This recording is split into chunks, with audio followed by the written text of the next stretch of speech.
Et au lancement des Jeunes avec Ciotti, vous voyez, on est réunis ici pour parler de plusieurs problématiques. On est réunis autour d'Éric Ciotti. Je vais vous le présenter quand même un petit peu.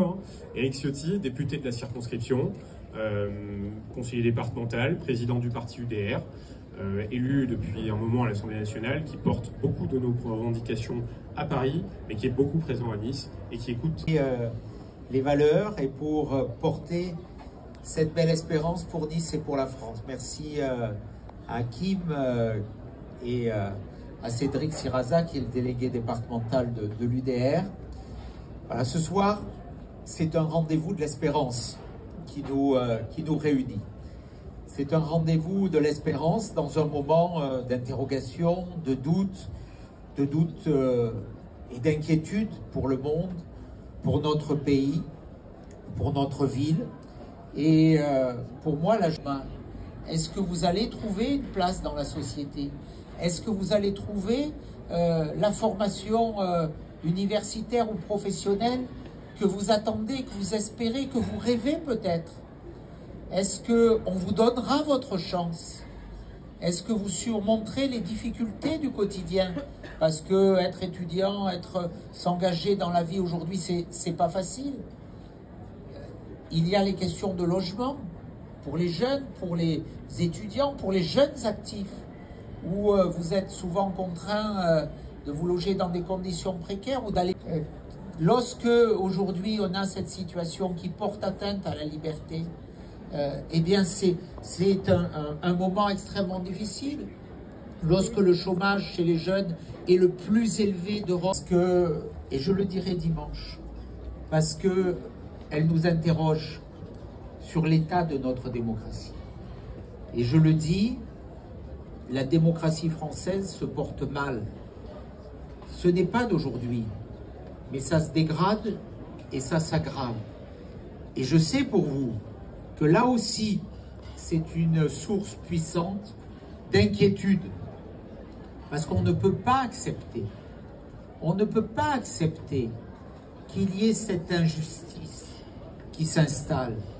On ne peut pas accepter non plus qu'il y ait un soupçon sur la neutralité de décisions aussi graves, que le poison de la politisation qu'a introduit le syndicat de la magistrature dans notre justice, avec le mur des cons, dont sur lequel j'ai eu la fierté de figurer.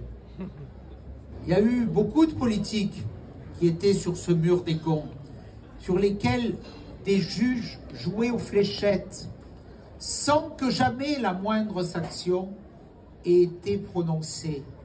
Imaginez si des policiers avaient fait la même chose dans un commissariat, pour souligner qu'on ne peut pas donner des leçons tout en étant soi-même soupçonnable. Ce mur des cons sur ce mur des cons.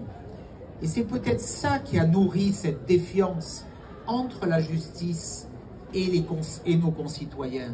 Et ce n'est jamais sain de ne pas croire en l'indépendance de la justice. Mais quand ce mur, et je le dirai dimanche, parce que elle nous interroge sur l'état de notre démocratie.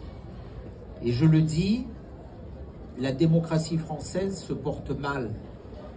Ce n'est pas d'aujourd'hui, mais ça se dégrade et ça s'aggrave.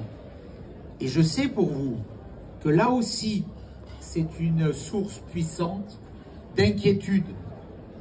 Parce qu'on ne peut pas accepter, qu'il y ait cette injustice qui s'installe. On ne peut pas accepter non plus qu'il y ait un soupçon sur la neutralité de décisions aussi graves, que le poison de la politisation qu'a introduit le syndicat de la magistrature dans notre justice, avec le mur des cons, sur lequel j'ai eu la fierté de figurer. Il y a eu beaucoup de politiques du pantalon, au pas de loi, tous d'accord pour suivre cette forme de tyrannie qui montait. Et nous, à droite, nous n'aurions pas le droit de nous unir, de nous rassembler.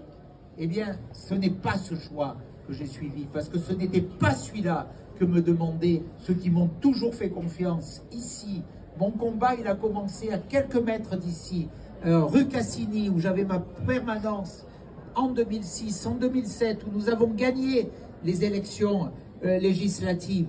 Et il a toujours continué dans ce respect de la parole donnée aux électeurs. Et depuis des années,